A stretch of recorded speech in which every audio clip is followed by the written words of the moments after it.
தேவனுடைய நாமம் இப்படிவதாக. வேதத்தில் வாசிப்போமா? நம்ம எல்லாருக்கும் தெரிஞ்ச ஒரு சம்பவம் தான். 34வது வசனத்தை வாசிக்கலாம். அவர் அவளை பார்த்து, மகளே, உன் விசுவாசம் உன்னை ரட்சித்தது, நீ சமாதானத்தோடு போய் உன் வேதனை நீங்கி சுகமாயிரு என்று அருமையான ஒரு வார்த்தையை சொல்லுகிறார். யாரை பார்த்து சொல்றார் அந்த வசனம்? சண்டே கிளாஸ் பிள்ளைங்களுக்கு கூட தெரியும். நீங்க யாராவது கெஸ் பண்ண சொல்லுவீங்க யாரை பார்த்து சொல்றாருன்னு?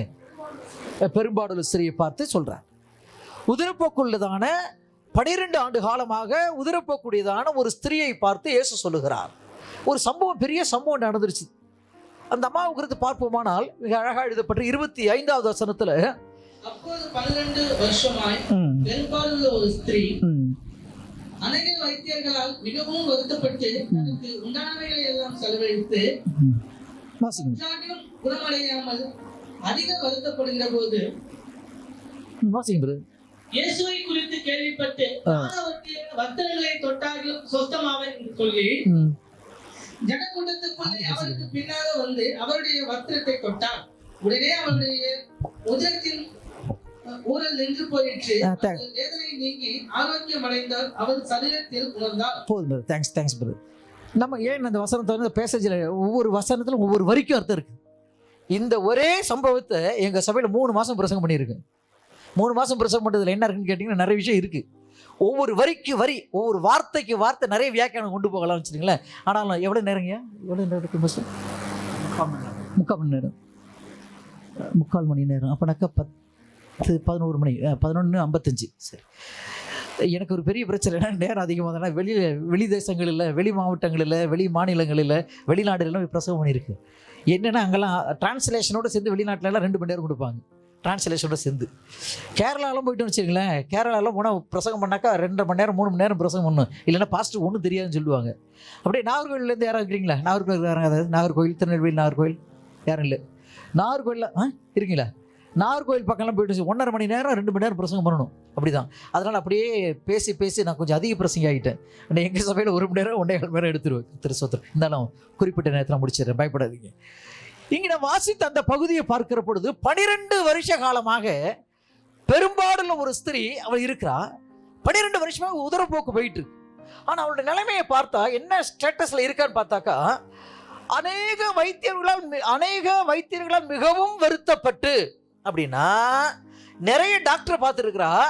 டாக்டரை பார்த்துட்டு அவளுக்கு என்ன உண்டாயிருக்குன்னா வருத்தப்பட்ட, மிகவும் வருத்தப்பட்டு இருக்கிறா. டாக்டரால வருத்தப்பட்ட. டாக்டரால என்ன கிடைக்கல? சுகம் கிடைக்கல. இந்த சமயம் லிட்டரலாக இருக்கிறத உங்களை விளக்கிட்டு அதுக்கு ஒரு ஆவிக்குறி வியாக்கியானத்தை கொடுக்க போகிறாங்க. அந்த ஆவிக்குறி வியாக்கியானம் தான் நம்ம மெசேஜுடைய கருப்பொருள்.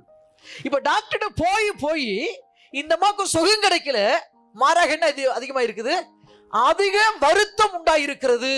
புரியுது? நான் பேசுகிற தமிழ் புரியுது இல்லையா?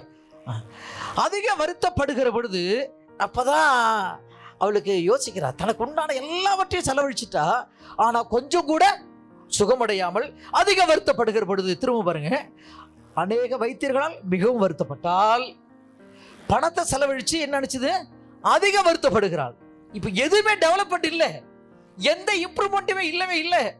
டாக்டர்கிட்ட போனா மிகவும் வருத்தம், செலவழித்த பிற்பாடு உண்டான எல்லாவற்றையும் செலவழித்த பிற்பாடு, என்னெல்லாம் வச்சிருந்தாரோ எல்லாவற்றையும் செலவழித்த பிற்பாடு அதிக வருத்தம் உண்டாயிடுச்சு. இப்போ எங்கே போனாலும் பிரச்சனை தான். இக்கட்டான சூழ்நிலை நம்ம இருக்கிறா. இந்த நிலைமையில தான் அவன் ஒரு செய்தியை கேள்விப்படுகிறா. இயேசுவை குறித்து கேள்விப்பட்டு நான் அவருடைய வஸ்திரத்தின் ஓரங்களையாகிலும் தொட்டால் சுகமடைவேன் அப்படின்னு அவளுக்கு ஒரு நம்பிக்கை வந்துருச்சு. அவருடைய இருதயத்திலே ஒரு எதிர்பார்ப்பு உண்டாகிவிட்டது. நினைக்கிறா, இயேசு கிறிஸ்து அற்புதங்களை செய்கிறவர் என்று கேள்விப்பட்டிருக்கிறோமே, ஒருவேளை அவனுடைய வஸ்திரத்தை போய் தொடலாமே, தொட்டா சுகமடைச்சிருமே அப்படின்னு அவளுக்கு ஒரு நம்பிக்கை. வஸ்திரத்தை தொடுவதே பாவம், அவள் செய்யக்கூடாது. வஸ்திரத்தை தொடக்கூடாது. அவள் ஏன் தொடக்கூடாதுங்கிற பின்னால் அவங்களுக்கு அந்த மெசேஜோட இடையில உங்களை சொல்லிடுறேன். அவள் வஸ்திரத்தை தொடுவதுக்கு கூட பயம், தொடக்கூடாதுங்கிற சட்டம் இருக்கு. ஏன் அப்படிங்கிற பின்னால சொல். ஆனா என்ன நினைக்கிறா, அவரை தொட முடியாது. ஏன்னா அவரை நினைக்கிற தொட்டு சுகமாக்குகிறார். குஷ்டரோகியை பார்த்தார், இப்படி தொட்டார், சுகமாக்கிட்டாரு. குருடனை பார்த்தாரு, கையை வச்சார், சுகமாயிட்டான். முடவனை தொட்டார், சுகமாயிட்டாரு. பாடையை தொட்டார், சுகமாயிட்டாங்க. எல்லா ரீதியிலையும் எந்தெந்த மனுஷர்களை சந்திக்கிறார்களோ அவர்கள் அவ்வப்பொழுது உடனுக்குடன் இன்ஸ்டன்ட் ஹீலிங் தான், உடனுக்குடன் சுகமடைந்து கொண்டார்கள். அதனால அந்த இயேசு நம்ம தொட்டார்னா சுகம் கிடைச்சிரும், இல்லைன்னா நாம அவர் தொடரும். ஆனா நம்ம தொடக்கூடாது. தொட்டா குற்றம், சட்டப்படி குற்றம். அது என்ன சட்டங்கிற பின்னால சொல்றோம்.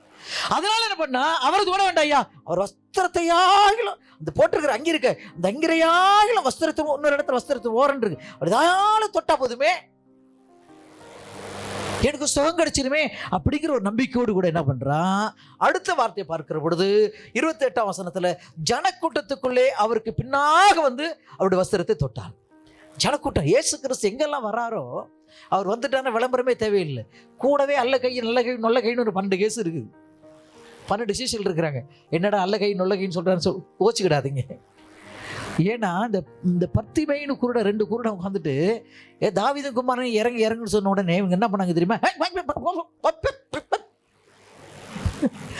பேசக்கூடாதுன்னு அதட்டினாங்க பாருங்களேன். அப்போ அவங்கள என்ன செய்யணும், இப்போ இருக்கிற அரசியல்வாதி கூட வர ஆட்கள் எப்படி இருக்கிறாங்க, தலைவர் வருகிறார், இவங்க தலைவர்கிட்ட இவங்க யாரும் நெருங்க விடவே மாட்டாங்க பாருங்களேன்.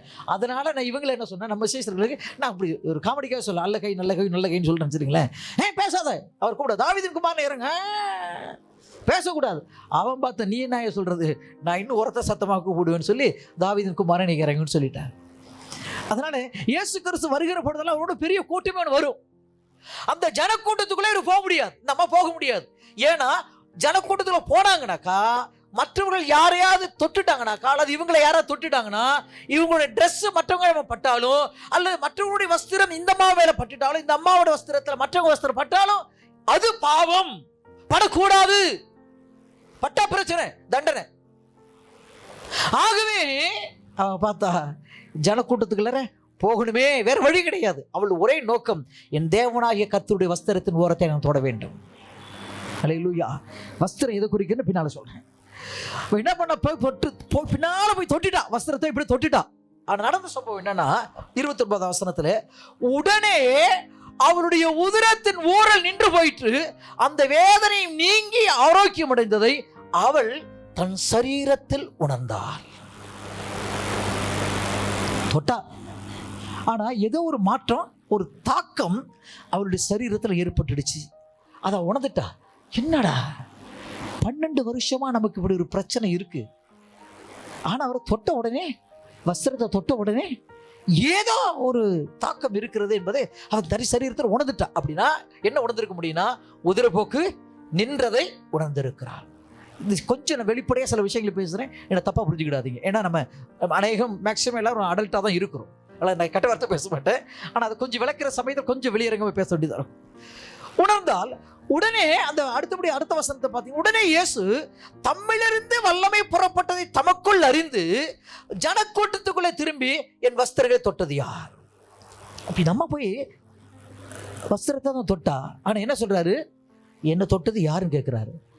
நம்மளை தொட்டா நம்முடைய மெய் உணரும், கண்ணை தொட்டாலும் உடம்புல தொட்டா, கையை தொட்டாலும் காலை தொட்டா உணரும். ஆனால் வஸ்திரத்தை தொடுறப்ப அந்த உணர்வு சீக்கிரம் உண்டாகாது. ஆனால் இயேசு சொல்லுகிறார், என் வஸ்திரத்தை தொட்டது யார் என்பதை தனக்குள்ள இருந்து ஒரு வல்லமை புறப்படுது. இந்த அம்மா தொட்ட உடனே வல்லமை புறப்பட்டுடுச்சு. ஆனால் நம்ம தொடக்கூடாத ஸ்திரீ தொட்டாலும் ஒரு வல்லமை புறப்பட்டுடுச்சுது. அப்போ என்ன உணர்ந்துட்டாலியா? அதுக்கு பிறகு கேட்குறாரு, என்ன தொட்டது யாருன்னு கேட்குறாரு. சீசன் சொல்கிறாங்க, என்னண்டவரை இவ்வளோ கூட்டம் வருது ஐயா, என்னை தொட்டது யாருன்னு கேட்குறீங்களா ஆண்டவரே? நீங்களாம் ரங்கநாதர் தெருவுக்கு யாராவது போகாமல் இருக்கிறீங்களா? ரங்கநாதர் போகாதவங்க யாராவது இருக்கிறீங்களா? எல்லாரும் போயிருக்கேன், நான் போயிருக்கேன், பல முறை போயிருக்கிறேன். இந்த ரங்கநாதன் தெருக்குள்ளே போகணும்னு வச்சுருங்களேன், இப்போயாவது ஜெயச்சந்திரன் அவங்கெல்லாம் மூளைக்கு மூளை தருவாங்க. முதல்ல வந்த சமயத்தில் பார்த்துச்சிங்களேன், நம்ம போவோம், எதுக்கு வருது ஆணு பண்ணி எதுன்னு பார்க்காது, அது 4 கால ஜீவன் போல் வரும். அது இங்கே ஒரு இடி கொடுக்கும், அங்கே ஒரு இடி கொடுக்கும், மாற்றி அடிப்பாங்க. இந்த ஷோல்டரில் அடி வாங்கிறதுலேயே போயிடும். அது பார்க்காது, யார் வராங்க, மனுஷன் வராங்க. அவ்வளோ கூட்டம், ஜனக்கூட்டம் பாருங்களேன். இந்த பிரசங்கம் பண்ணுறப்ப ரங்கநாதருக்கு ஃப்ளாஷ்பேக் போயிடும். இந்த ரங்கநாதரில் நான் போய் நடந்து போகிற சமயத்தில் யாரெல்லாம் எப்படி இடித்தாங்க, எனக்கு எப்படிலாம் வலிச்சுன்னு யோசிச்சு பார்க்குறேன். இப்போயாவது கொஞ்சம் வேண்டாம், கொஞ்சம் முன்னாடி இருந்த பலத்தோட கொஞ்சம் கம்மியாக தான் இருக்குது. ஆனால் அந்த பலமாக இருக்கிற சமயத்திலேயே, இதை காட்டிலே பலமாக இருக்கிற சமயத்திலேயே ஷோல்டர் வலிக்குன்னு வச்சுக்கலாம், இடிச்சிட்டு போவாங்க. ஆனால் இந்த பொம்பளை பாருங்களேன், இது இடிச்சிட்டு போணுச்சுது, அந்த கூட்டத்துக்குள்ளே போணுச்சு, இயேசுவோட வஸ்திரத்தை தொட்டுடுச்சு, சுகம் அடைஞ்சிருச்சுது, ஆரோக்கியம் அடைஞ்சிருச்சுது. இப்போ இயேசு கேட்குறாரு, என்னை தொட்டது யார்? உடனே சேசு தரேன், இல்லை ஆண்டவரே, இவ்வளோ கூட்டத்தில் என்ன நீங்கள் கேட்குறீங்க? கேள்வி ஏதாவது அர்த்தமான கேள்வியாக இருக்கா? இவ்வளோ கூட்டத்தில் என்ன தொட்டது யாருன்னு எப்படி கேட்குறீங்க ஆண்டவரே அப்படி கேட்குறேன். உடனே அடுத்து என்ன சொல்லு பார்த்தீங்கன்னா, ஆண்டவர் என்ன பண்ண, அவளுக்கு ஒரு ஆசை, ஆண்டவருக்கு இதை யார் செஞ்சது? யார் என்ன தொட்டதுல பார்க்கணும் ஆசை. அவ்வளவு கூட்டத்தில் அவருக்கு ஒரு ஆசை வருங்க, என்னிலிருந்து வல்லமை புறப்படக்கூடிய அளவுக்கு என்னை தொட்டது யார், அதை பார்க்கணும் ஆசை. அப்படி திரும்பி பார்க்கிற, பார்த்தாக்கா அந்த அம்மா வருது, நடுங்கி பயந்து நடிகர், யா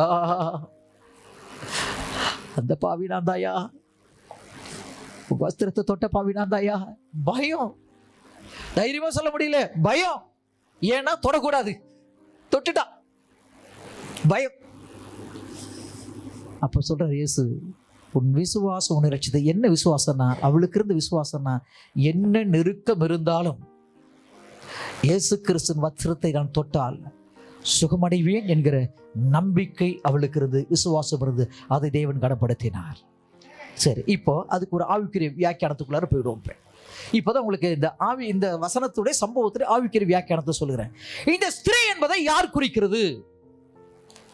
பெரும்பாடுள்ள ஸ்திரீ 12 வருஷமா உதிரப்போக்கு போயிட்டு இருக்கு. ஸ்திரீ யாரை குறிக்கிறது? வாசிக்கலாமா?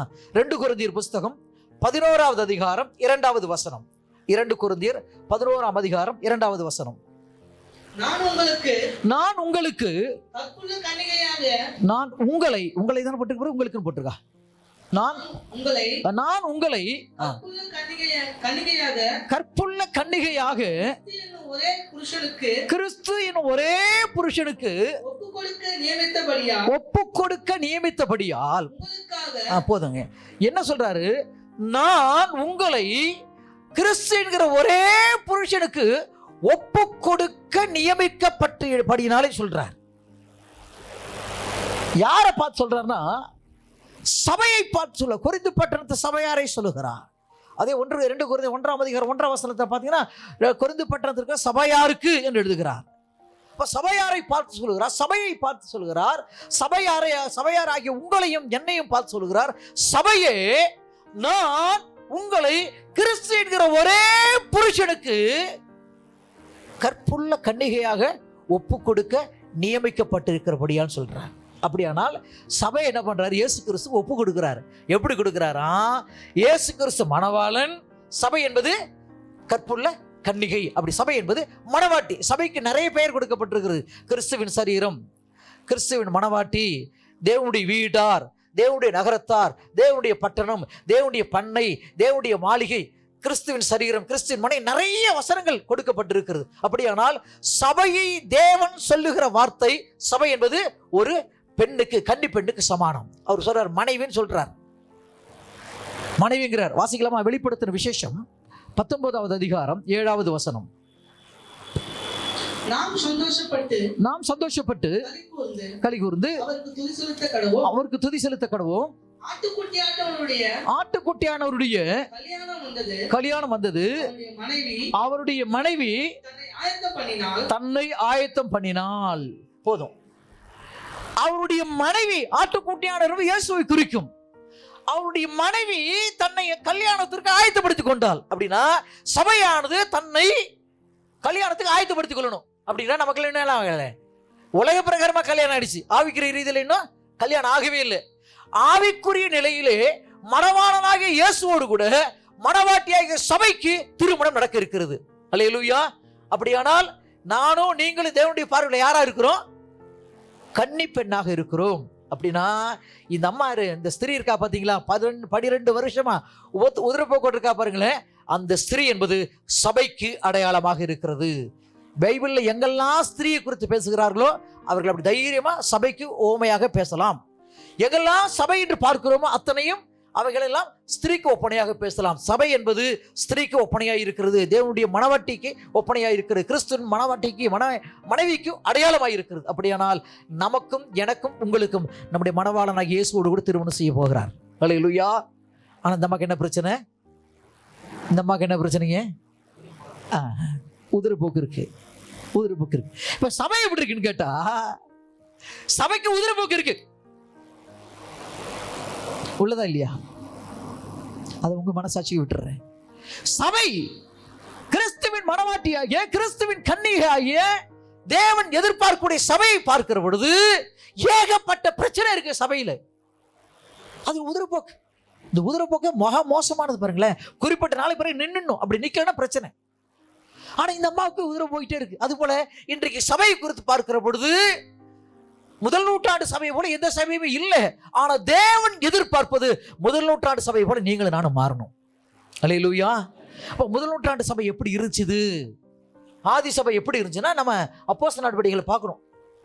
அப்போஸ்தலர் நடவடிக்கையில இருந்து தொடர்ந்து வாசிச்சிங்கன்னா முதல் நூற்றாண்டு சபை எப்படி இருந்துச்சு தெரியும். அப்புறம் அதுக்கு பிறகு கிபி 90வது வருஷத்துக்கு பாடம் அப்போஸ்தலனாகிய பவுல் நிருபங்களை எழுத ஆரம்பிச்சார். அதுக்கு பிறகு நீங்க கொரிந்தியர் மற்ற நிருபங்கள் எல்லாத்தையும் வாசிச்சிங்கன்னா சபை எப்படி இருக்க வேண்டும் என்று பவுல் எழுதியதிலிருந்து நாம் விலகி கொள்ள முடியும். அதனால நமக்கு முன்மாதிரி எதுனா, நமக்கு முன்னோடியாக வைக்கப்பட்டிருப்பது ஆதி சபை, முதல் நூற்றாண்டு சபைதான். அந்த முதல் நூற்றாண்டு சபையுடைய அனுபவம் நம்முடைய வாழ்க்கையில காணப்பட வேண்டும். அல்லேலூயா. அன்பு சகோதரன் ரொம்ப அருமையா அந்த ஆராதனைக்கு வர்றதை பத்தி சொன்னார். ஜனங்க விட்டுட்டு போயிடுறாங்கன்னு சொல்லிட்டு, ஃபங்க்ஷன், கல்யாணம், காது குத்தி, மூக்கு குத்தி எல்லாம் தான் வருது.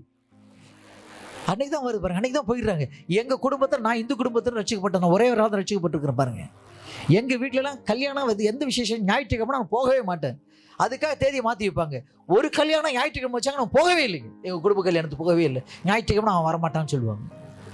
தெரியும், அவங்க ரிசர்வ் பண்ணிட்டாங்க. ஞாயிற்றுக்கிழமை இருந்தாலும் வரவே மாட்டார் முடிவு பண்ணிட்டாங்க பாருங்களேன். வாசிக்கலாமா? எபிரேயர் நிருபம் 10வது அதிகாரம் 25வது வசனம். கொஞ்சம் சீக்கிரம் வாசிச்சிருங்க. எபிரேயர் 10:25. சபை கூடி வருதலை சில விட்டு விடுகிறது போல நாமும் விட்டு விடாமல் ஒருவருக்கு ஒருவர் புத்தி சொல்ல கடவோம். எல்லாரும் சேர்ந்து சொல்லுவோமா? சபை கூடி வருதலை சிலர் விட்டு விடுகிறது போல நான் விட்டு விடாமல் ஒருவருக்கு ஒரு புத்தி சொல்ல கடவோம். அப்படின்னா இன்னைக்கு யாரும் வரலையோ அவங்களை விட்டுருவோம். ஆனா விசாரிங்க, அவங்க வரலன்னு நீங்க வராம இருந்துறாதீங்க. தேவனை ஆராதிப்பதை பார்க்கல மேன்மையானது ஒண்ணுமே இல்லைங்க. வாரத்தில் கொஞ்ச நேரம் தான், ஒரு நாள் தான், அதுல 2 மணி நேரம் தான். முதல் நூற்றாண்டு சபை போல பொழுதுனைக்கு அவர் ஆராதிச்சுட்டு இருந்தாங்க. பழைய ஏற்பாட்டு காலத்துல ஒரு ஜாமம் ஃபுல்லா ஆராதிச்சாங்க, ஒரு ஜாமுல வேதத்தை வாசிச்சாங்க. நம்ம அப்படிலாம் செய்யவே இல்லை. ஒரு நாளைக்கு 2 மணி நேரம் கொடுக்கறது கூட நம்ம முடியல. சமயத்தை அப்பதான் பிஸியா எடுத்து பாருங்களேன். அருமையான தேவஜனமே, சபை கூடி வருதல் என்பது தேவனுடைய பார்வையில் நமக்கு நியமிக்கப்பட்ட ஒரு ஒழுங்கு. நித்திய ஜீவனை பெறுவதற்கு சபை கூடுதல் அவசியம். அதுக்காக தேவன் சபையை உருவாக்கி வைத்திருக்கிறார். ஆகவே நாம் வாசித்த இந்த வசனத்தின்படியாக ஆண்டவராகிய தேவன் சபையை ஒரு மணவாட்டியாக பார்க்கிறார். மணவாட்டி சபையானது ஆதி சபை போல இல்லை. எந்த சபையும் இன்னைக்கு இல்லை. இது நல்ல சபையா, அது நல்ல சபையா? முதல்ல சபையை குறித்து புரிஞ்சிடும். சபைங்கிற கட்டிடவே கிடையாது. வாசிக்கலாமா? அப்போஸ்தலர் நடபடிகள் புஸ்தகம் 7வது அதிகாரம் 48வது வசனம். அப்போஸ்தலர் 7:48. ஆகிலும் இந்த உன்னதமானவர் கைகளினால் செய்யப்பட்ட ஆலயங்களில் வாசமாகிறார். மனுஷருடைய கைகளினாலே கட்டப்பட்ட ஆலயங்களிலே என்ன பண்ண மாட்டாரா? வாசம் பண்ண மாட்டாரா, வசிக்க மாட்டார்னு அர்த்தம். மனுஷன் என்னதான் பளிங்கு கல் போட்டு கட்டினாலும் சரி, வைரக்கல் போட்டு கட்டினாலும் சரி, அதுலலாம் நான் இருக்க மாட்டேன்ட்டார். அவருக்கு பிடிக்கல. அதெல்லாம் அவர் இருப்பாருச்சுங்களேன். இப்போ நம்ம இந்த பில்டிங்கை பார்க்கல, இதை காட்டி ரொம்ப அழகான பில்டிங்ல வச்சிருக்கிறாங்க. அதில் தான் இருப்பார். இதெல்லாம் வரமாட்டார் பாருங்களேன். ஆனால் அவர் சொல்றாரு, எனக்கு அதெல்லாம் இஷ்டமே இல்லைன்ட்டார். ஒரு சமயம் என்ன பண்ணாங்க சீஷர்கள், இயேசுவை கூட்டு போறாங்க. ஆண்டவரே வாங்க, மத்திய 24ஆம் அதிகாரத்தில் எழுதப்பட்டிருக்கு. ஆண்டவரே வாங்க வாங்க, இந்த சபை கட்டடங்கள்லாம் பாருங்க, இந்த ஆலய தேவாலய கட்டடங்களை பாருங்கன்னு சொல்றாரு. அப்படி இயேசு பார்த்துட்டு ஒரு லுக் விட்டுறாரு. சீஷர்கள் கட்டாங்க, ஆண்டவர் அதை பாருங்க, இது பாருங்க. ஆண்டவர் பார்த்துட்டு சொல்றாரு, இவைகள் எல்லாம் பார்க்கிறீர்களே, ஒரு கல் மேல் இராதபடிக்கு எல்லாம் இடிக்கப்பட்டு போகும் காலம் வரும் என்று உங்களுக்கு சொல்லுகிறேன். சீஷர்கள் எப்படி இருக்கும்? உங்க வீட்டில் நீங்க வீடு பால் காய் போய்க்கிறீங்க. நீங்க நிறைய பேர் வீடு பால் காய் தான் போயிருக்கிறாங்க. ஒருவேளை இந்த அக்கா அவங்க வீடு கட்டுறாங்கன்னு வச்சுங்களேன். உடனே அந்த ஏட்ட சொல்லி பாஸ்டர் கூப்பிடுங்கன்னு சொல்லி என்னை கூப்பிட்டு பிரசவம் பண்ண சொல்றேன். நான் வந்து பார்த்துட்டு, அக்கா சகோதரியே, இவ்வளவாய் அழகாக வீடுகள் எல்லாம் கட்டி வைத்திருக்கிறீர்கள்.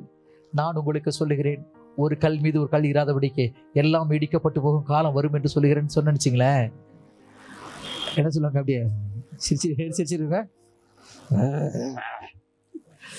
எவ்வளவு கஷ்டப்பட்டு கடன்பட்டு வீடு கட்டிருப்பேன், இந்த மனுஷன் வாழ்த்தாம ஒரு கல் மீது ஒரு கல் இராதபடி இடிக்கப்பட்டு போகணும் காலம் வரும் சொல்றாரு. பாஸ்டர் கூப்பிட்டு, என்ன பாஸ்டர் தலை கூப்பிட்டு சொல்லுவீங்களாக்கா? நீங்க சொல்லாட்டாலும் உங்க மைண்ட் வாய்ஸ் கேட்குங்க. எனக்கு மனசுக்குள்ள பேசுற மைண்ட் வாய்ஸ் கேட்கும் சில சமயத்துக்கு. இயேசு சொல்றாரு, இந்த இதெல்லாம் பாக்குறீங்களா பாட்டார். ஏன்னா அந்த தேவாலயம் அவ்வளவு அழகாக பண்ணப்பட்டுச்சு. அந்த தேவாலயத்தை பார்த்தீங்கன்னா சோரெல்லாம் கட்டிட்டு மேலே பூச்சி வேலை பூசவே இல்லை. அதுக்கு மேலே கேதுரு பலகைகளையும் தேவதாரு மரத்தினுடைய பலகைகளையும் வச்சு அடக்கி அதை சோரில் வச்சு பண்ணிட்டு அது மேலே லேமினேட் பண்ணியிருந்தாங்க. தங்க தகடுனால லேமினேட் பண்ணியிருந்தாங்க. அப்படிதான் பண்ணியிருந்தாங்க இந்த தேவாலயம். அது பிறகு அது இன்னொரு பெரிய கதை இருக்கு. அதுக்குள்ள போனால் இப்போ இதை கம்ப்ளீட் பண்ண முடியாது. அது தீ வச்சு எரிச்சாங்க. நீரோ மன்னனுடைய காலத்தில் தீ வச்சு எரிச்சிட்டாங்க. அந்த தீர்க்க தரிசனம் இயேசு கிறிஸ்து கிபி 33ஆம் வருஷம் சொன்னாரு. கிபி 70வது வருஷத்தை தீர்க்க தரிசனம் நிறைவேறிச்சு நீரோ ராஜாவோட காலத்தில். சரி, அதனால அந்த கட்டடங்கள் சபை கிடையாது. மாறாக நீங்களும் நானும் தேவனுடைய ஆலயமாக இருக்கிறோம். 1 கொரிந்தியர் புத்தகம் 3:16-17, 1 கொரிந்தியர் புத்தகம் 6வது அதிகாரம் 19வது வசனம், இதெல்லாம் படிச்சோம்னா தேவனுடைய ஆவியானவர் நமக்குள் வாசமாய் இருப்பதனாலே நீங்களே தேவனுடைய ஆலயமா இருக்கீங்கன்னு சொல்லிட்டார். அல்லேலூயா. அதே போல யோவான் சுவிசேஷம் 2வது அதிகாரம் 19, 20, 21 3 வசனங்களை வாசிச்சீங்கன்னா இயேசு சொல்றாரு, இந்த ஆலயத்தை இடித்து போடுங்கள், 3ஆம் நாள் எடுப்பித்து காட்டுறாரு. பக்கத்துல யூதர் பாக்குற, எப்படிடா, எப்படி பண்ணுவேன்? இந்த ஆலயத்தை கட்டது 46 வருஷம் இருக்குது, 3 நாள் எப்படியோ அவ்வளவு பெரிய ஆளா? அடுத்த வார்த்தை சொல்கிறது, அவரோ தம்முடைய சரீரமாகிய ஆலயத்தை குறித்து பேசினார். இயேசு கிறிஸ்து பேசுவது எல்லாமே ஆவிக்குரிய பொருள் நிறைந்ததாக இருக்கும். அது புரிஞ்சுக்கிற ஜனையா சரியா புரிஞ்சுக்கலாம். அதான் பிரச்சனை. நம்மளை பத்தி கூட சரியா புரியாதுன்னா நிறைய பேர் பிரச்சனை பண்ணிட்டு இருக்கிறாங்க. என்னை பத்தி சரியா புரிஞ்சுக்காதனால சில பேர் பிரச்சனை பண்றாங்க. உங்களை பத்தி புரியாதனால அவங்க வேற மாதிரி பேசிட்டே இருக்கிறாங்க. இயேசுவானவர் பேசுகிற ஒவ்வொரு வார்த்தைக்கும் ஆவிக்குரிய பொருள் இருக்கிறது. ஆகவே கட்டடம் சபை அல்ல, நீங்களும் நானும் சபையா இருக்கும். சபை கிறிஸ்துவின் மனவாட்டிக்கு அடையாளமா இருக்கு. அப்படா இந்த அம்மா மனவாட்டியா இருக்கிறாங்க. இந்த அம்மா மனவாட்டிக்கு சமானம், சபைக்கு சமானம். சபையாகி நீங்களும் நானும் தேவன் எதிர்பார்க்கிற ஆவிக்குரிய நிலைமைக்கு, ஆவிக்குரிய வளர்ச்சி இன்னும் அடையவே இல்லை. ஆனால் ஆண்டவர் என்ன எதிர்பார்க்கிறாருன்னா, ஆதி சபையை போல முன்னாடி இருந்த அதே நிலைமைக்கு நீங்களும் நானும் வரணும்னு எதிர்பார்க்கிறார். சரி, இந்த ரத்தம் உதிரப்போக்கு போகுது இல்லையா? இந்த உதிரம் எதை குறிக்கிறது? அது குறிப்பிட்ட நாளைக்கு மேலே போயிடுச்சுன்னு சொன்னால் பலவீனம் ஆகிடுவாங்க. அது குறிப்பிட்ட நாள், ஒரு நாள், ஒரு சில 3 நாளோ 5 நாளோ 1 வாரமோ போகலாம். அதுக்கு மேலே போகக்கூடாது. ஏன்னா வாசிப்போமா, லேவியராகமம் புஸ்தகம் 17வது அதிகாரம் 14வது வசனம், சகல மாம்சத்துக்கும் ரத்தம் உயிராய் இருக்கிறது, ரத்தம் ஜீவனுக்கு சமானம். ஆகையால் எந்த மாம்சத்தின் ரத்தத்தையும் புசிக்க வேண்டாம், சகல மாம்சத்தின் உயிரும் போதுங்க, அதன் ரத்தம் தானே. எல்லா மாம்சத்திற்கும் உயிராய் இருப்பது ரத்தம். அந்த ரத்தத்துல தான் உயிர் இருக்குதுங்க. அதனால ஒரு ஆக்சிடென்ட் ஆயிடுச்சுன்னா உடனே என்ன பண்ற, ரத்தம் ப்ளீடிங் போகாம இறுக்கி கட்டிடுங்கன்னு சொல்றாங்க. டாக்டர் ஆபரேஷன் பண்றவங்க சொல்லிடுறாரு, என்ன குரூப் ரத்தம் பாருங்க, அந்த குரூப் ரத்தத்தை வாங்கி வச்சுடுங்க, 2 யூனிட் 3 யூனிட் வாங்கி வச்சிருக்கேன்னு சொல்றாங்க. ஒரு யூனிட்டுக்கு 450 மில்லி, அதுலதான் உயிர் இருக்குன்றாங்க டாக்டர் சொல்றாங்க. எல்லா மாம்சத்துக்கும் ரத்தம் தான் உயிரா இருக்கிறது. ஆகவே ரத்தம் பிடிச்சு செத்து போயிடுவாங்க. ஒரு மனிதனுடைய சரீரத்தில் குறைஞ்சபட்சம் 5.5 லிட்டர் ரத்தம் இருக்கணும். நம்ம உடம்புல ஒவ்வொரு உடம்புல சராசரி மனுஷனுடைய சரீரத்துல 5.5 லிட்டர் ரத்தம் இருந்தா அவன் நார்மலான ஆளுன்னு அர்த்தம். ரத்தத்துக்குள்ள வெள்ளை அணுக்கள், பிளாஸ்மா இருக்குது, பிளேட்லெட் கவுண்ட் இருக்குது, வெள்ளை அணுக்கள் இருக்கு, சிவப்பு அணுக்கள் நிறைய இருக்கு. அது ரத்தத்தை பத்தி எடுத்தா அது ஒரு பெரிய சப்ஜெக்ட். எங்க சபையில ஒவ்வொரு சப்ஜெக்ட்ல 3 மாசம் 4 மாசம் மெசேஜ் ஓடும். ரத்தத்தை பத்தி 3 மாசம் பிரசங்கம் பண்ணியிருக்கேன். அவ்வளவு விஷயம் அதுக்குள்ள இருக்குது. ரத்தத்தெல்லாம் உயிர் இருக்குன்னு நம்ம டாக்டர் சொல்றாங்க. ஆனா நம்ம பரம வைத்தியரா டாக்டர் அதுக்கு முன்னாடி சொல்லி வச்சிருக்கிறாரு, ரத்தத்தெல்லாம் உயிர் இருக்குன்னு. இப்ப சமீபத்துல ரத்தத்துல தான் உயிர் இருக்குன்னு கண்டுபிடிச்ச ஒரு சயின்டிஸ்ட் யாருன்னு சொல்ல முடியுமா? ரத்தத்தில் உயிர் இருக்குன்னு முதல் கண்டுபிடிச்சது உலகத்துல மனுஷன் யாருன்னு சொல்ல முடியுமா? வில்லியம் ஹார்லி என்கிற மனுஷன் தான் மனிதனுடைய ரத்தத்துல தான் உயிர் இருக்குன்னு கண்டுபிடிச்ச ஒருபாடு தான். ரத்தத்தை ஏற்றணும், உடம்புல ஆப்ரேஷன் பண்ணால் ப்ளீடிங் ஆயிடுச்சுன்னா செத்து போயிடுவாங்க, அதற்கு ரத்தம் தேவைப்படுங்கிறத கண்டுபிடிச்சது வில்லியம் ஹார்லிங்கிற மனுஷன் தான் முதல் கண்டுபிடிச்சார். ஆகவே ரத்தத்துல உயிர் இருக்குது. அதனால இந்த அம்மாவுக்கு ரத்தத்தை இழக்கிறானா, அவளுடைய உதிரம் போயிட்டே இருக்குன்னா பொருள் என்னன்னா, அணுதினமும் கொஞ்சம் கொஞ்சமா 12 வருஷமா செத்துக்கிட்டே இருக்கிறான். அல்லேலூயா. 12 ஆண்டு காலமாக தன் ஜீவனை கொஞ்சம் கொஞ்சமாக இழந்து கொண்டிருக்கிறாள். அவளுடைய உடம்புல ரத்தம் உதிரம் உண்டாகிறது, ரத்தம் உருவாகுற ரத்தம் ஒரு பக்கம் உதிரமா போயிட்டே இருக்கு, வெளியேறிட்டே இருக்கு. உடம்புக்குள்ள ஜெனரேட் ஆகுது, போயிட்டே இருக்கு. உடம்புக்குள்ள உண்டாகுது, போயிட்டே இருக்குது. எவ்வளவு ரத்தம் உருவானாலும் தங்கி நிற்கவே இல்லை. அப்படி அதன் பொருள் என்னவென்றால், கொஞ்சம் கொஞ்சமாக தன் ஜீவனை அவள் எழுந்து கொண்டிருக்கிறாள். சபையானது கொஞ்சம் கொஞ்சமாக தேவனுடைய வல்லமையை எழுந்து கொண்டிருக்கிறது. சபையானது தேவனுடைய ஜீவனை கொஞ்சம் கொஞ்சமாக எழுதுகிட்டே இருக்குது. நம்ம உபவாச ஜெபத்துல ஜெபிப்போம், ஆண்டவரே ஆதி காலத்து சபையில் நடந்த அற்புதங்கள் எங்க சபையில நடக்கணும் ஆண்டவரே. யாராவது ஜெபம் பண்ணிருக்கீங்களா? இல்லையா? ஜெபம் பண்ணிருக்கீங்களா? பண்ணியிருக்கோம் இல்லையா? பண்ணிட்டு இருக்கிறோம். ஆதி சபை போல எங்க சபையை மாத்துங்க. மாத்தல, ஒன்றும் பிரச்சனை இல்லை. ஆனா மாற வேண்டியது யாரு? சபை விசுவாச குடும்பத்தார் மாறணும். ஆதி சபை என்ன பண்ணாங்க தெரியுமா? ஒரு வசனம் வாசிச்சோமா? அப்போஸ்தலர் 2வது அதிகாரம் 47வது வசனம். தேவனை துதித்து ஜனங்கள் எல்லாரிடத்திலும் தயவு பெற்றிருந்தார்கள். கர்த்தர் அனுதினமும் சபையிலே சேர்த்து கொண்டு வந்தார். ரட்சிக்கப்படுகிற தேவன் வருஷத்துக்கு ஒரு முறை சபையில் சேர்த்து கொண்டு வந்தார். ரட்சிக்கப்படுகிற தேவன் வருஷத்துக்கு ஒரு முறை சபையில சேர்த்து கொண்டு வந்தார். அப்படித்தானே போட்டிருக்கு தம்பி? அப்படித்தானே போட்டிருங்க. உங்க பைபிள் அனுதினம் போட்டிருக்கா? இப்ப மற்றவங்களோட பைபிள் எல்லாம் பாருங்க, கொஞ்சம் பாத்துருங்களேன். உங்க பைபிள் அனுதினம் போட்டிருக்குதா? இப்ப ரட்சிக்கப்படுகிறவளை கர்த்தர் எப்பெல்லாம் சேர்த்தாராம்? அனுதினமும் சபையில சேர்த்து வந்தார். அப்படின்னா அனுதினமும் சபை கூடக்கூடிய அனுபவம் முதல் நூற்றாண்டு காலத்தில் இருந்துச்சு. தினந்தோறும் சபை கூடினார்கள். தினந்தோறும் சபை கூடனதுனால தினந்தோறும் சபைக்கு ஜனங்க வந்தாங்க, ரட்சிக்கப்பட்டாங்க, சபையில சேர்க்கப்பட்டாங்க. அதனாலதான் சபை பெருசா வளர்ந்துருச்சுங்க. எங்க சபை உங்க சபையோட சின்ன சபை தான். உங்க சபையில எப்படி ஒரு 50 பேர் வந்துருக்கு நினைக்கிறேன். எல்லாரும் வந்திருந்தாங்க. எங்க சபையில வந்த எல்லா ஜனங்க வந்திருந்தாக்க 600 இருந்து 700 பேர் வந்திருக்கணும் எங்க சபைக்கு. வந்த எல்லாம் நன்மை வாங்கிட்டு ஓடிவிடு. ஆனா இப்பெல்லாம் அப்படியே 30 40 30 40 அவ்வளவுதான். அதுக்கு மேல வர மாட்டேது. வந்தாலும் ஓடிடுது, இருக்க மாட்டேது. சரி, ஆனா முதல் நூற்றாண்டு சபையானது தேவனுடைய வல்லமையை முழுமையாய் தரித்திருந்தபடியினாலே அந்த சபை மூலமாய் ஜனங்கள் ரட்சிக்கப்பட்டாங்க. அப்படியானால் நாம அனுதினமும் சபை கூடுதல் பழக்கம் இருக்குமானால், அப்படின்னா தினந்தோறும் இங்க வந்தா என் பழப்பு என்னாகுதுன்னு கேட்பீங்க. எனக்கு தெரியும், உங்களோட மைண்ட் வாய்ஸ் அப்படி கேட்கும். எனக்கு கையில் நான் என்ன சொல்றேன், இன்னும் ஒரு பக்கத்துல என்ன ஒரு சொன்னீங்களே, மேட்டுக்குப்பம் 1வது தெருவில் ஒரு 3 குடும்பம் இருக்காங்கன்னு வச்சுருங்களேன். அந்த 1வது தெருவில் 3 குடும்பம் இருக்கிறவங்க என்ன செய்யலாம்? ஒரு நாளைக்கு அந்த 3 குடும்பமும் ஒரு நாளைக்கு 1ஆம் நம்பர் வீட்டில், அடுத்த நாள் இன்னும் 2ஆவது நம்பர் வீட்டில், அடுத்த 3ஆவது நாள் அடுத்த வீட்டில், அப்படியே அந்த தெருவில் இருக்கிறவங்க 3 குடும்பமும் தினந்தோறும் ஒவ்வொரு வீட்டில் கூடி கூடி ஜபிக்க ஆரம்பிச்சுட்டாங்கன்னா அக்கம் பக்கத்து தெரியும். என்னடா இந்த வீட்டில் ஒரு நாள் ஜபம் நடக்குது, அங்கே ஒரு நாள் ஜபம் நடக்குது, இங்கே ஒரு நாள் ஜபம் நடக்குது. அப்போ சொல்லுவாங்க, எனக்காக ஒரு வேண்டுதல் பண்ணிக்கிடுங்களேன் அப்படின்னு சொல்லி கேட்பாங்க. அப்போது நீங்கள் வீடுகளில் கூடி ஜபிக்க ஆரம்பிச்சாச்சுனாலே பக்கத்தில் இருக்க ஜனங்க வர ஆரம்பிச்சிடுவாங்க. அவங்க ஞாயிற்றுக்கிழமை நீங்கள் கொண்டு வந்துருங்க, மீதி அவரோட வேலை. ஹல்லேலூயா. இதுதான் ஆதி சபையில் நடந்தது. அதுக்கு முந்தின அப்போஸ்தலர் 2ஆம் அதிகாரத்தில் அதுக்கு முந்தின வசனங்களில் பார்த்தீங்கன்னாக்கா வீடுகள் தோறும் ஜனங்கள் அப்பம் விட்டு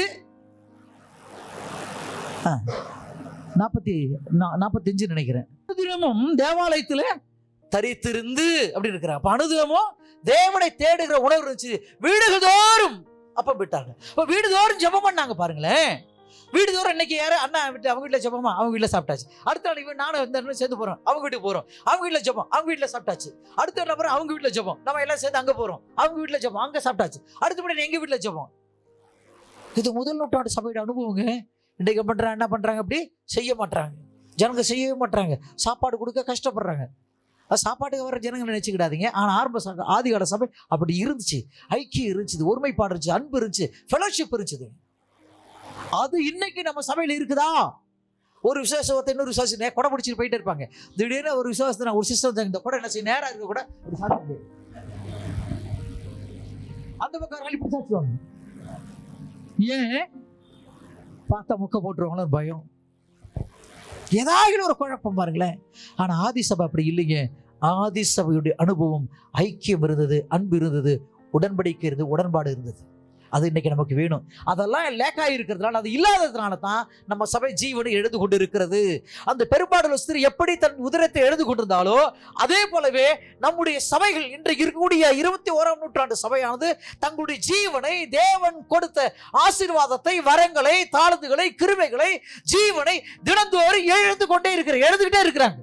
அந்த அம்மாவுக்கு உருவானிச்சது போயிட்டே இருக்கு. தேவன் சபைக்கு ஆசீர்வாதத்தை கொடுக்கிறார், போயிட்டே இருக்கு.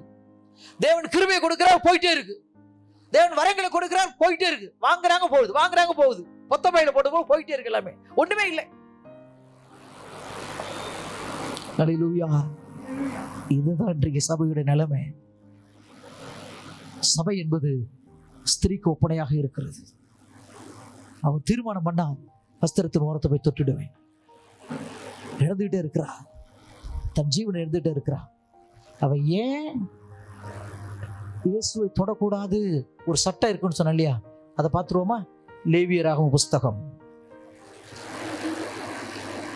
15வது அதிகாரம் 25வது வசனம். ஸ்திரீ ம், விலகி இருக்க வேண்டிய ம், காலம் அல்லாமல் ம், அவளுடைய உதிரம் அநேக நாள் ஊறிக்கொண்டிருந்தால், ம், அல்லது அந்த காலத்திற்கு மிஞ்சி ம். அது கண்டிருக்கும் நாளெல்லாம் ஊறிக்கொண்டிருந்தால், தன் விளக்கத்தின் நாட்களில் இருந்தது போல அவள் தீட்டா இருப்பாளாக. ஒரு ஸ்திரீ உதிரப்போக்கு நாட்களிலே விலகி இருக்க வேண்டிய காலத்துக்கு மேலாக ஊறிக்கொண்டிருந்தால், அல்லது காலத்துக்கு மிஞ்சி அது கண்டிருக்கும் நாளெல்லாம் ஊறிக்கொண்டிருந்தால், தன் விளக்கத்தின் நாட்களில் இருந்தது போல அவள் தீட்டா இருப்பாளாக. அதுதாங்க தீட்டுன்னு சொன்னார் பழைய பாட்டு காலத்துல. இப்பெல்லாம் நம்ம ஆளுக்கு ஒரு ஆளை தொட்டா தீட்டுன்னு சொல்றாங்க. இந்த ஜாதிக்காரன் தொடாது, அந்த ஜாதிக்காரன் தொடாதுன்னு. இது நான் சபையில சொல்றேன். ஐயா சொன்னாரு, நான் வரதட்சணை வாங்காம நான் கல்யாணம் பண்ணேன். நாகர்கோயில் கொட்டி கொடுப்பாங்க. ஆனால் எங்கள் மாமனார் வீட்டில் சாப்பாட்டு கஷ்டம், அதெல்லாம் கொட்டி கொடுக்கல, ஒன்றும் கொடுக்கல, என்கிட்ட தான் வாங்கிட்டு சாப்பிட்டாங்க. நான் ஒன்றும் வாங்காம தான் கல்யாணம் பண்ணேன். என் பிள்ளைகளை சின்ன வயசுலேருந்து வளர்த்துட்டு அதே போல் டவுரி வாங்கக்கூடாது, மாமனார் வீட்டில் கையெடுக்கிற பிச்சைக்கார பயிர் சமணம் வாங்காதரா அப்படின்னு சொல்லி சின்ன பிள்ளைங்களை 2 வயசில் வளர்த்து 2 பிள்ளைங்க இன்ஜினியரிங் படிச்சிருக்கிறாங்க. அது போல் எனக்கு கிடைச்ச மருமக 2 பேர் தங்க கட்டிங்க தான். என் பிள்ளைக்குன்னா எனக்கு ரத்தம் குதிக்கும், ஆனால் அதை பார்க்கல என் மருமகளுக்கு அதிகமாக பாயிலாயிடும். அவ்வளோ அருமையான பிள்ளைகளை தேவனாய் கர்த்தர் கொடுத்துருவாரு. எங்கள் சம்பந்தம் பேச வரப்போ சொன்னேன், இந்த கொடுக்கல் வாங்கலை பற்றி பேசுகிற எழுச்சி போயிடுவேன்னு சொல்லிட்டு அதை விளக்க சொல்ல இப்போ நேரம் இல்லை, எனக்கு நேரம் இல்லை.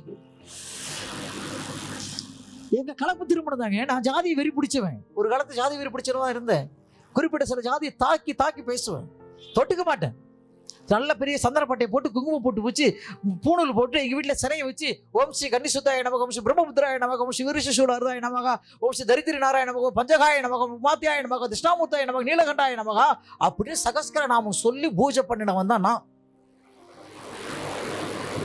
அதனால் நம்ம ஜாதி வெறி உண்டு. நான் பிறந்த குலத்துக்கு அப்படிதான் இருந்தேன்.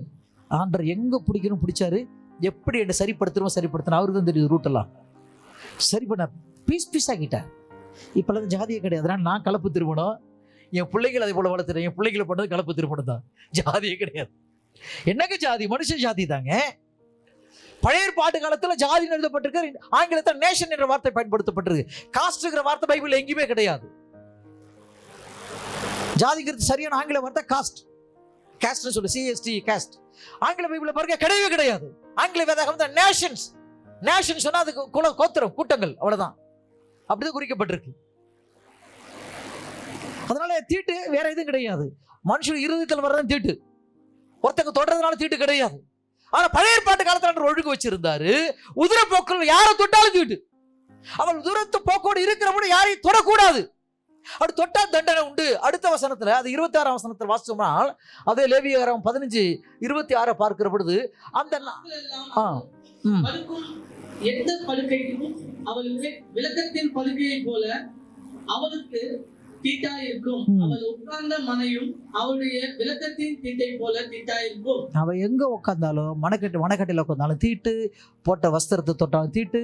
அடுத்த வசனத்தில், அப்படிப்பட்டவர்களை தொடுகிறவன் எவனும் தன் வஸ்திரங்களை தோய்த்து தண்ணீரில் மூழ்கி சாயங்காலம் மட்டும் தீட்டுப்பட்டிருப்பானாக.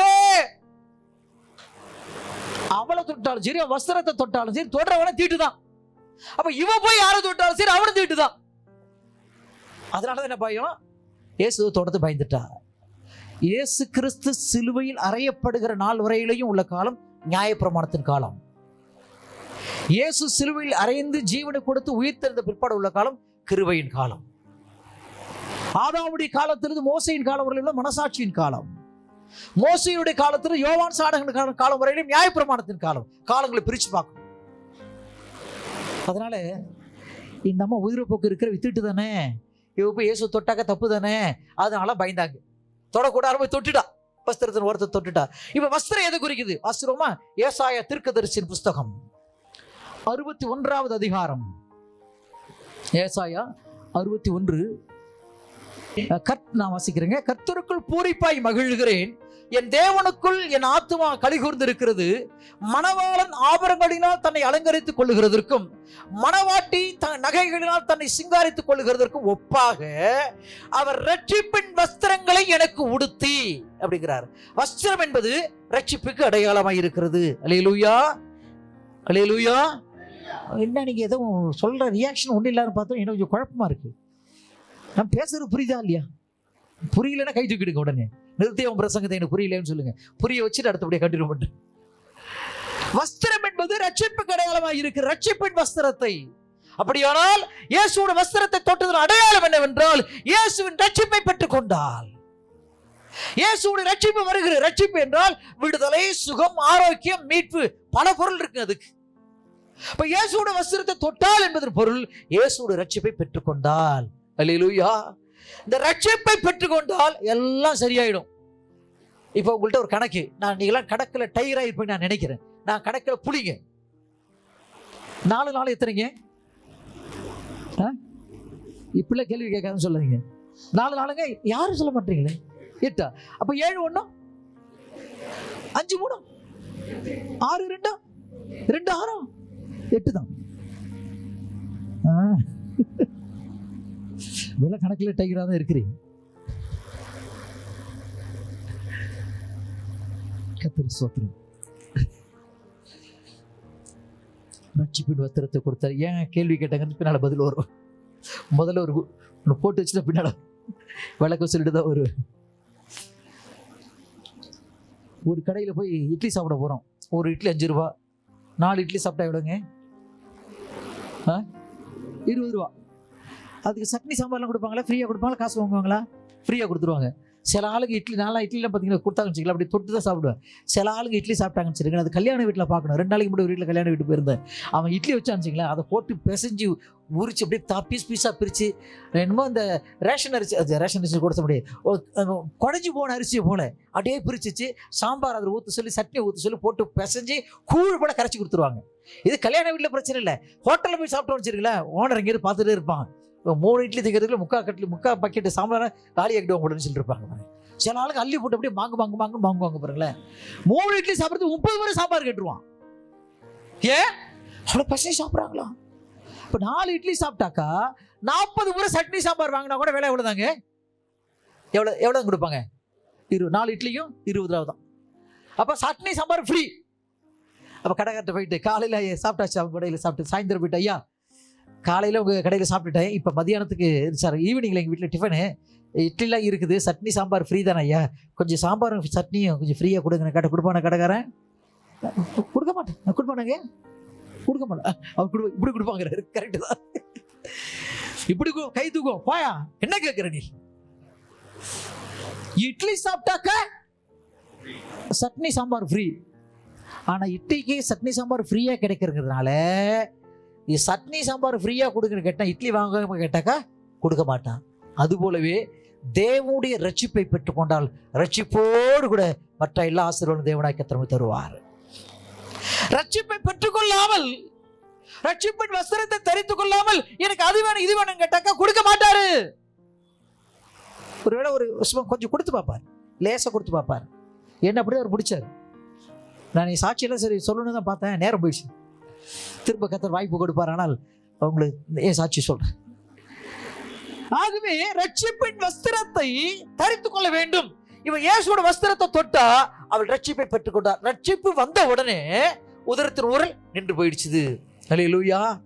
அருமையான தேவனுடைய ஜனமே, சில சமயங்களில் நம்ம பார்ப்போம், நம்ம குடியிருக்கக்கூடிய பகுதியில் பார்ப்போம், மரங்கள்லாம் பட்டு போயிருக்கும் பாருங்களேன். 40 வருஷம் 50 வருஷம் இருக்கக்கூடிய மரம்லாம் பார்த்தீங்கன்னா மரம் சீக்கிரம் பட்டு போகாது. இந்த செடினாக்கா ஒரு வேளை வீட்டில் தோட்டத்தை வச்சுக்கிற செடினா அது 1 வாரம் 10 நாள் கொஞ்சம் கொஞ்சமாக சோர்ந்து போய் செத்து போயிடும். பெரிய மரம் இருக்கு பாருங்க, அவ்வளோ சீக்கிரம் செத்து போகாது. எங்கள் ஊரில் மயிலாடுதுறை எங்கள் சொந்த ஊர், எங்கள் ஊரில் எங்கள் அப்பா பெரிய ஒரு வயல் வச்சுன்னா அந்த இடத்துல பெரிய அரச மரம் ஒன்று இருந்துச்சு.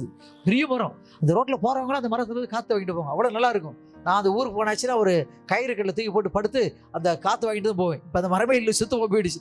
என்ன ஆச்சுனாக்கா, நல்லா இருந்த மரத்தில் கொஞ்ச நாள் பார்த்தீங்கன்னா ஒரு பக்கம் அந்த மரத்தில் ஒரு பகுதியில் கிளைகளில் இலையெல்லாம் பழுக்க ஆரம்பிச்சு, அது கொஞ்சம் கொஞ்சமாக கொட்ட ஆரம்பிச்சு. அதுக்கு பிறகு ஒரு 3 மாதம் கழிச்சு பார்க்குறப்போ அந்த சிறு சிறு கிளைகள் எல்லாம் காஞ்சி போயிடுச்சு. அதுக்கு பிறகு ஒரு 6 மாதம் கழிச்சு பார்க்குறப்போ அந்த சிறு சிறு கிளைகள்லாம் சேர்ந்தான ஒரு கொம்பு அது காஞ்சி போயிடுச்சு. அப்படியே கொஞ்சம் கொஞ்சமாக 3 வருஷத்துக்குள்ளார அந்த மரத்துடைய ஒரு பகுதி ஒரு பெரிய கிளை காஞ்சி போயிடுச்சு. அடுத்த 2-3 வருஷத்துக்குள்ளார மொத்தம் மரம் போயிடுச்சு. அந்த அரச மரம் பட்டு போவதற்கு 6 மாதம் ஆயிருக்குது. கொஞ்சம் கொஞ்சமாக அரச மரம் தன் ஜீவனை இழந்து பட்டு போனுச்சு. இன்றைய கிறிஸ்தவ வாழ்க்கை, அநேக கிறிஸ்தவனுடைய வாழ்க்கை அப்படித்தான் கொஞ்சம் கொஞ்சமாக தேவனுடைய ஜீவனை, வரங்களை, வல்லமைகளை, தாளந்துகளை சபை இழந்து கொண்டிருக்கிறது. தேவனை மீட்பிக்க விரும்புகிறார், மீண்டும் தேவன் மீட்டுக்கொள்ள விரும்புகிறார். இழந்ததை மீண்டும் தேவன் தர விரும்புகிறார். அவன் இயேசுடைய வஸ்திரத்தை தொட்டால் சுகமடைந்தால் இன்றைக்கு சபை தேவனுடைய வார்த்தையினால் தொடப்பட வேண்டும் கர்த்தர் விரும்புகிறார். கிறிஸ்தவம் என்பது ஏதோ நம்ம உலகத்தின் தேவைக்காக தேவனை தேடுகிற வாழ்க்கை அல்ல. நித்திய ஜீவனை சுதந்திரத்துக் கொள்வதற்காக தேவனாலே கொடுக்கப்பட்டிருக்கிற ஒரு அற்புதமான ஒரு வாழ்க்கை. அந்த ரகசியத்தை வழங்கிட்டு வச்சுருங்களேன், உலகத்தை பற்றி எதுவுமே தெரியாது. உலக தேவைக்காக தேட வேண்டிய அவசியம் இல்லை. என்ன வேணுங்கிற அவருக்கு தெரியும். தேவையான அந்த நேரத்தில் கரெக்டாக கொடுத்துட்டே இருப்பார். எங்கள் அப்பா எங்கள் அண்ணனுக்கெல்லாம் இன்னும் ஒரு 5 நிமிஷம் 10 நிமிஷம். எங்கள் குடும்பத்தில் எனக்கு 4 தம்பி 4 தங்கச்சி ஒரு அண்ணன். எங்கள் அண்ணனுக்கு பொண்ணு பார்க்க போயிருந்தோம். எங்கள் அப்பா எங்கள் அம்மாலாம் அழைச்சிட்டு போயிட்டு எங்கள் அம்மாட்ட சொன்னார். எங்கள் அம்மா பேர் சரஸ்வதி. சரசு அங்கே போயிட்டு பொண்ணை பார்க்க சொன்னாக்கா, பொண்ணு இப்படி இருக்கு ஈன்னு மூஞ்சி பார்த்துருக்காத, பொண்ணுகிட்ட பேசிருக்கிறோம் பின்னால் பாத்ரூம் ஒன்று கூப்பிட்டு போ வரும். அங்கே போய் மக்கள் தண்ணி கொடுக்கும். அது நல்லா தான் கொடுக்கும். நீ வாங்குற பணம் செய்கிற அந்த மக்க தவற விட்ற போட கீழே விட்டுட்டுனா கீழே கொட்டிடும். விட்ட உடனே ஐயோ அந்த பொண்ணு அடிச்ச உடனே ஆஹா தண்ணி தரிச்சிட்டு அப்படி லேசாக தூக்கும் பாரு. அப்போ அந்த காலை பாரு, யானை காலை நல்ல காலை நொல்ல காலான்னு தெரியும். ஏன் எங்கள் அப்பாவுக்கு என்ன ஆசைன்னா, தான் பிள்ளைக்கு வரக்கூடிய பொண்ணு யானைக்கால் வியாதி இருக்கக்கூடாது, கால் நல்லா இருக்கணும், சீத்து போன காலாக இருக்கக்கூடாது, நோய் பிடிச்ச காலாக இருக்கக்கூடாதுன்னு அவ்வளோ கரிசனம் எங்கள் அப்பாவுக்கு. 2வது ஐடியா கொடுக்குறாரு. போயிட்டு உள்ள உட்காந்து பேசியிருக்கிறப்ப அந்த பொண்ணுகிட்ட அப்படியே மூஞ்சியே பார்த்துட்டே இருக்கா. அதை பேச விட்டு சும்மா இருக்காத, நீ ஏதாவது ஒரு ஜோக்கு சொல்லு. ஜோக்கு சொன்னால் பொண்ணு சொல்லும் ஹான்னு சிரிக்கும். சிரிக்கிறப்ப 32 பல்லு தெரியும். பல் வரிசை அழகாக இருக்கான்னு பாரு, சொத்த பல் இருக்கான்னு பாரு. என்னென்னலாம் பார்க்க சொல்லிட்டாரு பாருங்க எங்கள் அப்பா. எங்கள் அம்மா பார்த்தாங்க, அதெல்லாம் செஞ்சாங்க. இல்லைன்னா அடி உடந்து கட்டிட்டு வரேங்கப்பா. பாரு பல் வரிசை நல்லா இருக்கான்னு பாரு. திடீர்னு உன் பேர் என்னன்னு கேளு. பேசுகிற கேள்வி திடீர்னு கேள்வி கேட்டாக்கா அது தத்து வாயா இருக்கா நல்ல வாயா இருக்கா தெளிவாக பேசுவது பாரு. இவ்வளோ டெஸ்ட்லாம் வச்சு கண்டுபிடிச்சி பொண்ணு பார்த்து கொண்டு வச்சேன். அதெல்லாம் நல்லா தான் இருந்துச்சு. ஆனால் குணத்தில் எப்படா மாமனார் மாமியார் சாமியார் ஆக்கி காசிக்கும் ராமேஸ்வரத்துக்கு அனுப்பலான்னு தான் பார்த்து. நான் இந்து குடும்பத்தில் வந்தெல்லாம் அங்கே அனுப்பலாமா தான் பார்த்தேன். இருக்க வேண்டியது இல்லை. என்னாச்சு? பல்வரிசை அழகு, பார்ப்பதற்கு அழகு, முடி நீளம், நடந்த அழகு, ஐயா கால் அழகு, கையழகு, கண்ணழகு, மூக்கழகு எல்லாம் அழகா இருந்துச்சு. ஆனா குணத்துல ராஜன் இவ்வளோலாம் அழகு பார்த்து கடைசியில் எல்லாம் ஒரு மாதிரி ஆயிடுச்சு. எங்கள் வீட்டம்மா இப்படி இருப்பாங்கன்னு உங்கள் பாஸ்டருக்கும் உங்கள் பாஸ்டர்மாங்க தெரியும். நல்ல கலர், பயங்கர கலர். இப்போ கொஞ்சம் மங்கி போயிடுச்சு. என்கிட்ட வந்து இருப்பாடு மங்கி போயிடுச்சு. இப்போ பார்த்தா அந்த தங்கச்சி மாரி இருப்பாங்க. உங்களுக்கு நம்ம அந்த கலர் இருப்பாங்க. இப்போ நான் கல்யாணம் பண்ணிட்டு வரப்போ அதை காட்டிலும் பயங்கர கலர் நடிகை மாரி இருந்துச்சு. இப்போ அப்படிதான் இருக்கு. நம்ப மாட்டாங்க. நான் அரேஞ்சு மேரேஜ் யாரோ எனக்கு முன்ன தெரிய வரது ஆச்சரியம் போனார். பொண்ணை காமிச்சார், பார்த்தா கல்யாணம் பண்ணிட்டு பார்க்குறவங்களாம் கேட்குறாங்க, என்ன சார் லவ் பண்ணி கல்யாணம் பண்ணிக்கலாங்கிறாங்க. இல்லை சார் கல்யாணம் பண்ண போக லவ் பண்ண ஆரம்பிச்சிருக்கேன், கடத்திட்டு வந்திக்கலான்னு கேட்குறாங்க. நம்ப மாட்டாங்க. சபை விசுவாசி நம்ப மாட்டாங்க. இவரா இந்த பொண்ணை உங்களுக்கு எப்படி கொடுத்தாங்க? ஏன் நமக்கு என்ன கல்யாணம் பண்ணிக்க தகுதி இல்லையா? இப்போதாங்க சொட்டையில் முன்னெல்லாம் அழகாக தாங்க இருந்தேன். பார்க்குறேன் ஆளு பாரு, தோற்றத்தை வச்சு கணக்கு போடுறது. அருமையான தேவஜனமே, தோற்றம் முக்கியம் இல்லை, இருதயத்தில் மறைந்திருக்கிற குணம் தான் தேவனுடைய பார்வையில் மகிமையாக இருக்கிறது. இருதயத்தில் மறைந்திருக்கிற குணமே கர்த்தருடைய பார்வையில் மகிமையாக இருக்கிறது. அதனால் ஒரு ஸ்திரீ எப்படி இருக்கணும், ஒரு பெண் எப்படி இருக்கணும், மனைவி எப்படி இருக்கணும் அப்படின்னு வேதத்தில் எழுதியிருக்கிறாங்க இல்லையா? அது அப்படியே ஆவிக்குரிய குணாதிசயங்கள் தேவனுடைய சபையிலே காணப்பட வேண்டியது அவசியமாக இருக்கிறது. ஆகவே தேவனாய் கர்த்தர் விரும்புகிற ஒரு மனவாட்டியாக நாம் இருக்கணும். எங்கள் அப்பா அவர் ஆசைப்பட்ட மாதிரி மருமகள் இருக்குன்னு நினைச்சார் இல்லையா?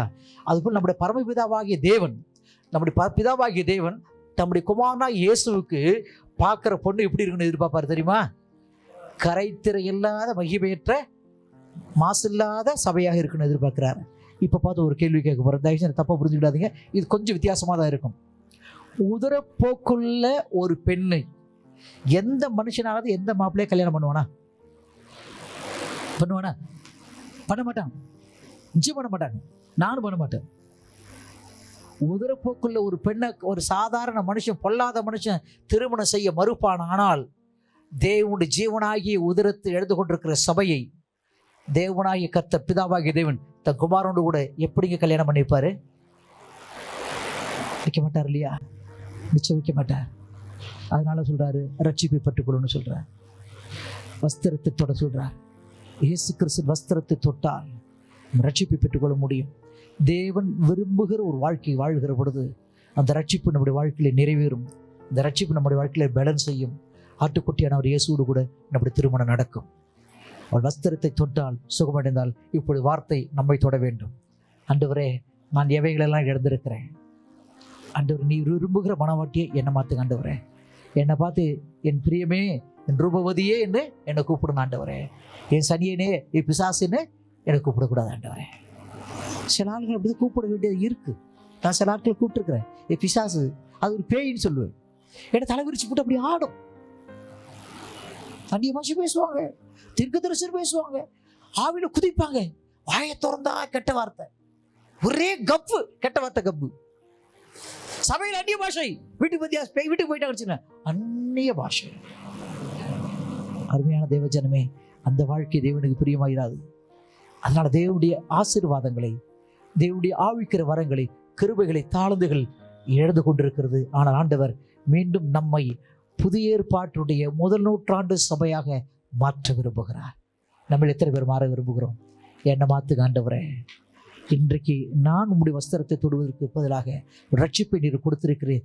நீர் என்னை தொடும். தேவன் நம்மை தொடுகிற பொழுது நம்மளே மாற்றம் உண்டாகும். நமக்குள்ளே பரிசுத்த வாசமாய் இருக்கிறார். உண்மையான தேவஜனமே, தேவனுடைய ரட்சிப்பு நம்மளே நிறைவேற ஒப்பு கொடுப்போமா?